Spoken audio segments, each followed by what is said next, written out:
The issue, I saw it, but also I think it sort of saw me. The cost of childhood hunger is literally everything. A child won't come to class if they're hungry, if they haven't eaten. If they do make it to school, they're not going to listen, they're not concentrating. And so when the schools in Kenya said that the biggest issue kids had was they were fainting and they were hungry, I just knew that it was time to do something.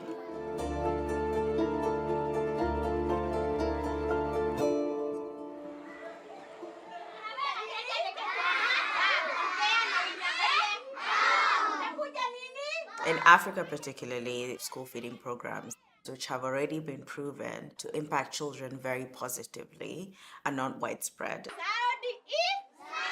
We have the lowest spread of school feeding programs across the world. A lot of that is because of supply chains, food production, making sure that food is getting to schools, that it's fresh, and also the cost of getting that food out. So that's something that we're trying to solve, to ensure that kids are getting food in schools every single day. Unazungumza na Idris wa Food for Education. Hapo tutangangana pia. Tuko kwa njia lakini tunakuja, tushatoka. Delivering fresh meals for kids is essentially a 24-hour operation. It's something that our team takes a lot of pride in how we do things.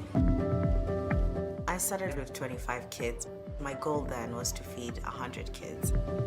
The first thing was essentially just cooking food and then figuring out distribution. So you kind of need to design it in a way that prep is happening in one place and then production and then distribution. And the flow is very seamless. Right now, our smallest kitchen is a 10,000 capacity kitchen, and our largest is about 60,000.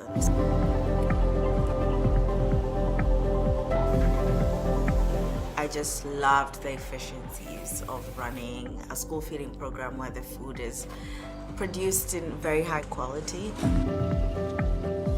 and then distributed to kids and kids enjoy it. Now we feed over 300,000 kids every single day. Hii program imetusaidia sana kwa sababu kama mimi most of the time sikuwa nakula lunch. Saa zingine mzazi wako anaweza afford hiyo pesa ya kila saa breakfast, kila saa lunch. Chakula iko na ladha ndio. Ni tamu, kila mtu anaipenda. We use technology that is called Tap to Eat, and this is where we use this kind of wristband. So how this works is that the parent register through our application in the system, that we create their account, that is like an e-wallet. This is where the parent top up the amount for their kids. So we set the price. Initially it was around 15 shillings for the meals. And so when parents contribute this, their child would be able to get a very nutritious meal. And it is essentially the cheapest meal in Kenya. If a child's stomach is empty, they do not participate well. They sometimes sleep in class, they are not attentive, you'll be shouting, "Hey!" and no one listens to you. But if their stomachs are full, they are more active, they are more attentive, they participate highly, they really attend to class. The school was performing dismally. It was one of the bottom schools in the county. But when this program came, they go to class and do their studies. And the academic performance of the school is good now.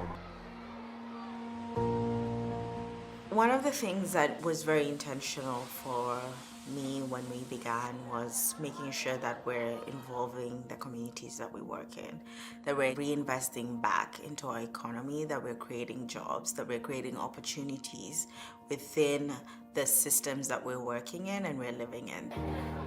Kwa sababu mimi nilikuwa ni mzazi ambaye niko nyumbani, sikuwa na ajira. Nilikuwa na wakati mgumu sana kwa sababu niko na mtoto darasa la 5. Kwa kusema kweli hili shirika lilinisaidia pakubwa sana. Naweza kujikimu kimaisha, nalipa nyumba, napata chakula, nalipia watoto wangu fees. bringing in parents as the people who prepare the meals, as the people who distribute the meals, training them, giving them, for a lot of them, their first formal job has been really important to ensuring that the program is sustainable and to ensuring that it has significant local ownership. We have essentially a formula if we go to a new place. So it's hire local, find local supply chain systems, be able to distribute meals. Where do you locate the kitchens? How do you build an ecosystem of school meals and distribution across that region?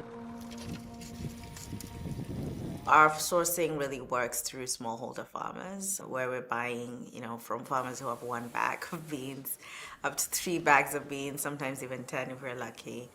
It's cheaper and it empowers farmers. We're working with government to, first of all, build out financing, making sure that there's increased budgeting and sustainability, and then making sure that we're institutionalizing the right policies to ensure that school feeding programs are scaling universally across the country. We should be able to cover each and every county in Kenya with a school feeding program. By codifying our model, it's been really helpful for us to think more about how to replicate it. Na biashara zangu nafanyanga hapa Rungu. Na deal na type zote za cereals. Food for Education tumefanya biashara kutoka 2012 mpaka wakati huu. Na tumeendelea sana. Kuanzia kilo 20, 40, 50 wakaenda hivyo wakaitisha ngunia 800 tons. Kwa hivyo imesaidia watu wengi kutoka hapa Kenya mpaka nje ya nchi. Kwa hivyo Food for Education wameenda mbali na wamesaidia sana. Unaweza sema kushiba imekufanya unaweza concentrate class? Yeah, now my performance is good now. Now I'm concentrating in my studies. My favorite subjects are science and math. Me in future ningependa kuwa tu engineer.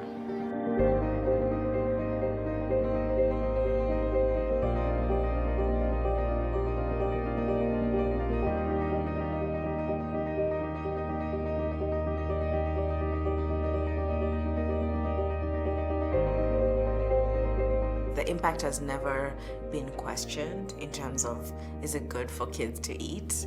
It's a good thing.